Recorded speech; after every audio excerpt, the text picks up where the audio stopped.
राधे कृष्ण आप सभी को। जैसा कि आप सभी जानते हैं कि हिंदू धर्म में मकर संक्रांति का बहुत अधिक महत्व है। मकर संक्रांति को दान धर्म के हिसाब से बहुत ही महत्वपूर्ण माना जाता है। इस दिन से बहुत सारे नियम भी लिए जाते हैं। मकर संक्रांति के ऊपर बहुत सारी वीडियोस ऑलरेडी हमारे चैनल पर है। मकर संक्रांति पर क्या नियम लिए जाते हैं, कैसे लिए जाते हैं, उन सब की एक इकट्ठी प्लेलिस्ट बनाकर मैंने उसका लिंक जो है डिस्क्रिप्शन में दे दिया है। आप उन सब वीडियोस को एक बार ज़रूर से चेक कीजिएगा। बहुत सारे नियम होते हैं जो मकर संक्रांति से लिए जाते हैं और हम सबको ये नियम लेने ही चाहिए। हमें इनमें से कुछ ना कुछ नियम हर साल करते रहना चाहिए। तो आपको कौन सा नियम लेना है, किस तरह से करना है, वो सब आप उन वीडियोस में जाकर देख सकते हैं। देखिए, नियम भी दो तरह के होते हैं। कुछ नियम ऐसे होते हैं जो केवल आपको मकर संक्रांति वाले दिन ही करने होते हैं, यानी कि जो एक ही बार किए जाते हैं।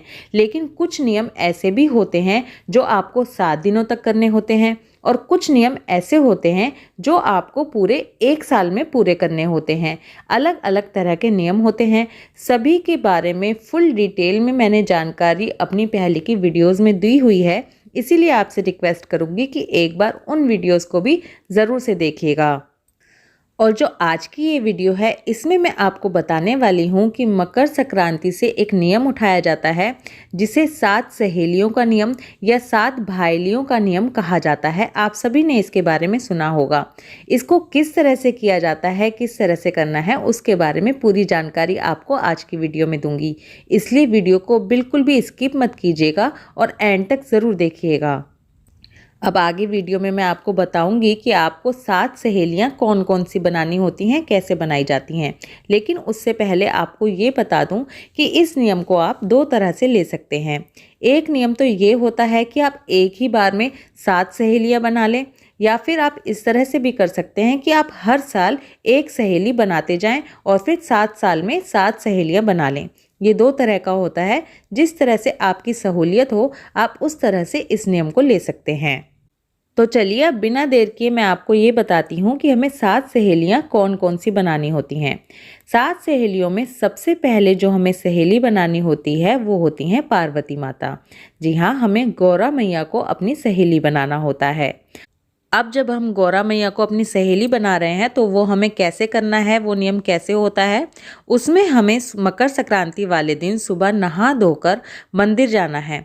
अब मंदिर जाने के लिए हमें क्या तैयारी करनी है, हमें गौरा मैया के लिए कोई साड़ी या फिर कोई शॉल लेनी है और साथ में श्रृंगार का सामान लेना है। ये सामान लेके हम मंदिर जाएंगे। मंदिर जाकर हम पार्वती माता गौरा मैया को वो शॉल या साड़ी जो हम लेकर गए हैं वो उड़ाएंगे, और उसके बाद माता को हम श्रृंगार अर्पित करेंगे। उसके बाद जो सबसे ज़रूरी काम होता है वो होता है कि हमें पार्वती माता से गले मिलना है। जैसे 2 सहेलियां आपस में गले मिलती हैं, उसी तरह से हमें पार्वती माता से गले मिलना है और उनसे प्रार्थना करनी है। उनसे कहना है कि हे गौरा माँ, आज से मैंने आपको अपनी सहेली बनाया है। आज से मेरे हर सुख दुख में आपको मेरा साथ देना है। इस तरह से सबसे पहले नंबर पे हमें गौरा माँ को अपनी सहेली बनाना होता है। अब आता है दूसरे नंबर पे हमें जो अपनी सहेली बनाना होता है वो होती हैं गौ माता। दूसरे नंबर पे हम गौ माता को सहेली बनाएंगे और उसके लिए हमें गौशाला जाना होता है। गौ माता को सहेली बनाने के लिए भी आपको गौ माता के लिए कोई शॉल, साड़ी, चुनरी कुछ ऐसा ही लेके जाना होता है। वो लेकर जाएंगे। गौ माता को साड़ी या शॉल जो भी लेके गए हैं वो उड़ाएंगे। गौ माता को हम टीका लगाएंगे, मेहंदी लगाएंगे। मेहंदी के थापे आप लोगों ने देखा होगा गौ माता पे लगे होते हैं, तो थोड़ी थोड़ी मेहंदी लगाएंगे। उनके लिए चारा लेके जाएंगे और उसके बाद गौ माता के ऊपर भी हाथ रख के आपको बोलना होता है कि हे गौ माता, आज से आप मेरी सहेली हुई। आज से मेरे हर सुख दुख में, मेरी हर जीत में, हार में आप मेरी सहेली, मेरी भाईली हुई। तीसरे नंबर पे हमें अपनी सहेली बनाना होता है तुलसा माता को। तुलसा माता को भी हम इसी तरह से सहेली बनाएंगे। आप चाहें तो अपने घर में ही तुलसा माता को शॉल, चुनरी, श्रृंगार का सामान आदि चढ़ा सकते हैं, अर्पित कर सकते हैं। चाहे तो आप मंदिर में जाके कर सकते हैं। और इसी तरह से आपको तुलसा माता से बोलना होता है कि हे तुलसा माता, आज से आप मेरी सहेली हुई और आज से हर सुख दुख में, हर जीत हार में आप मेरी साथी हैं। तुलसा माता की जय करके इस तरह से आपको तुलसा माता को तीसरे नंबर पे सहेली बनाना होता है। चौथे नंबर पे हमें गंगा माँ को अपनी सहेली बनाना होता है। इसके लिए अगर आप गंगा जी जा सकते हैं, जमुना माता में जा सकते हैं तो बहुत ही अच्छी बात है। फिर तो आप वहीं पर जाकर गंगा माँ की पूजा करें, उनको श्रृंगार अर्पित करें, चुनरी उड़ाएं और फिर उन गंगा जल हाथ में लेके उनसे प्रार्थना करें कि हे गंगा माँ, आज से आप मेरी सहेली हुई, आज से मेरे हर सुख दुख में आप मेरी साथी हैं, मेरा साथ देना, अपना साथ, अपनी सहेली का साथ निभाना।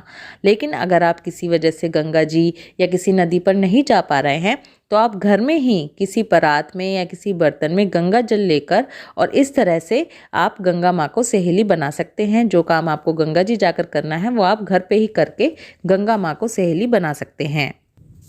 5वें नंबर पे हमें सहेली बनाना होता है कुतिया को। जी हाँ, ये सुनने में थोड़ा अजीब ज़रूर लगता है, लेकिन ये कहा जाता है कि अगर हम कुतिया को अपनी सहेली बना लेते हैं, जैसे आप सुनते होंगे ना कि कुत्ते की पूजा करने से हमें यमराज का भय नहीं रहता, उसी तरह से कुतिया को अपनी सहेली बना लेते हैं तो उससे हमें यमराज का, अकाल मृत्यु का भय नहीं रहता, बल्कि हमारे परिवार पर भी अकाल मृत्यु का जो डर होता है वो समाप्त हो जाता है। उसको भी सहेली बनाने के लिए देखिए, आप चाहे तो आप देखते होंगे कि गली में कुछ कुतिया वगैरह ऐसी होती है जिनको गर्म कपड़े कुछ लोग पहनाते हैं, वो पहना सकते हैं। उनके लिए बोरा कोई आप रख सकते हैं जिससे कि वो ठंड से बच सके, कोई कंबल रख सकते हैं और उसको रोटी वगैरह देकर आप उसको अपनी सहेली बना सकते हैं। उसके बाद जो आपको सहेली बनाना होता है वो आपको बनाना होता है किसी ब्राह्मणी को, यानी कि किसी पंडितायन को, जो पंडित जी की वाइफ होती है, उनको अपनी सहेली बनाना है। उसके लिए भी आप उनके लिए कोई साड़ी, शॉल, खाने का सामान, दक्षिणा, श्रृंगार का सामान, जो आपकी श्रद्धा हो वो लेके जा सकती हैं। वो उनको देंगी, उनके गले मिलेंगी और फिर उनसे कहेंगी कि आज से आप मेरी भाईली हुई, मेरी सहेली हुई, आज से आप हर सुख दुख में मेरी साथी हैं। और सबसे लास्ट में यानी कि 7वें नंबर पे आपको एक सहेली और बनानी है। वो आप किसी को भी बना सकते हैं, आप किसी अड़ोस पड़ोस में बना सकते हैं, किसी रिश्तेदार को बना सकते हैं, दौरानी जिठानी आपस में बन सकते हैं। आप इस तरह से उनको सामान देके उनको अपनी सहेली बनाएंगे 7वें नंबर पर। तो इस तरह से 7 भाईली या फिर 7 सहेलियों का नियम लिया जाता है, 7 भाईली बनाने का नियम लिया जाता है। अब आपको ये किस तरह से करना है ये आपके ऊपर होता है। आप हर साल एक सहेली बनाएं या फिर एक ही साल में 7 सहेलियां बना लें।